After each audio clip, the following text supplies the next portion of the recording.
trying to figure themselves out at the same time as kind of figuring each other out. And yeah, I think it's like a really they grow a lot. I think this season, and it's really a pretty thing. I got to do all my scenes with the incredible Eduardo Franco, who's like a brilliant actor. I'm just in so much luck to be in scenes with him, and he's become a really, really close friend of mine. So it is in a lot of danger, and we're kind of characters are trying to keep in mind. Awesome. Thank you. Talk a little bit about Mike and Al's relationship and sort of the evolving. Sure. Expect from it. Where do you get to go?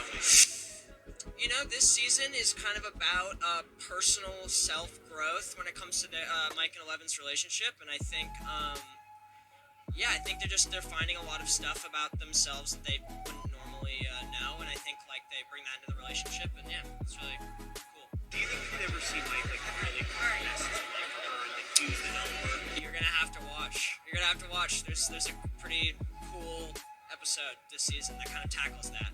Nice. And then finally, I hear this like the biggest, darkest, baddest season. Yeah. So?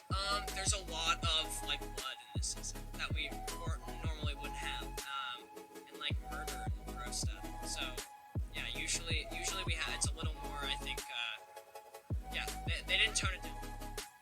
Thank you for taking the time to chat with us. Yeah, I loved this season.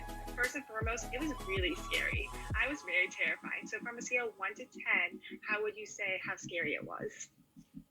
To film or like to watch? Both. I would say like when we were filming, we had actually like a lot more fun than it looks like we did. And to watch, I mean, it is pretty scary. It's like out of 10. I mean, I don't know. It's a pretty. If you don't like horror, it's up there. It's like not 8, 9, 10 kind of thing. Yeah. So talking about behind the scenes, any fun moments that you want to share with us? Definitely, yeah.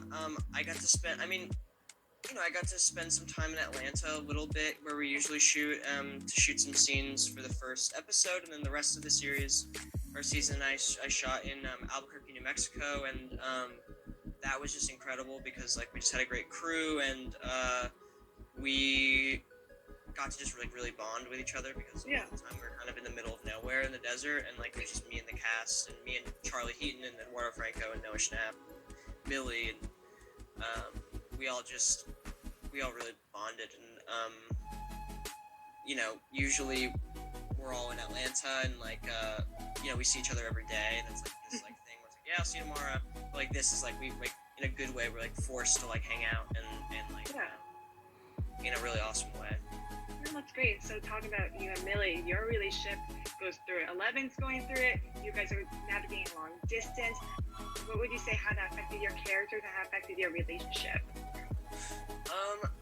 I think it definitely has affected our relationship. I think like there's a lot of things that I think they both have to learn about themselves this season, 11 and Mike, and about themselves in order to like, especially for Mike, in order to like have proper the love that 11 wants him to give, and for all of his relationships and in general. So yeah, I think it's kind of as well a coming of age story within this kind of crazy horror thing. Yeah, so we see the cast very much maturing, and you guys are tackling another terrifying monster, high school. So how is navigating that part of your character? Yeah, I think Mike is just trying to find his way and trying to find his own kind of friend group, and he finally settles and finds a group that he really identifies with, and it's taken a while, and I think he's happy that he has people to kind of call his own. Yeah, definitely. I also, since we know Stranger Things is ending season 5, there's been lots of talks about spin-offs. So if you were to pitch a spin-off, what would you want to do? Yeah, it's a good question. I'm not sure. I think the world of Stranger Things is so vast and big. Like the mythology, and you can kind of get away with a lot because there's so many alternate kind of,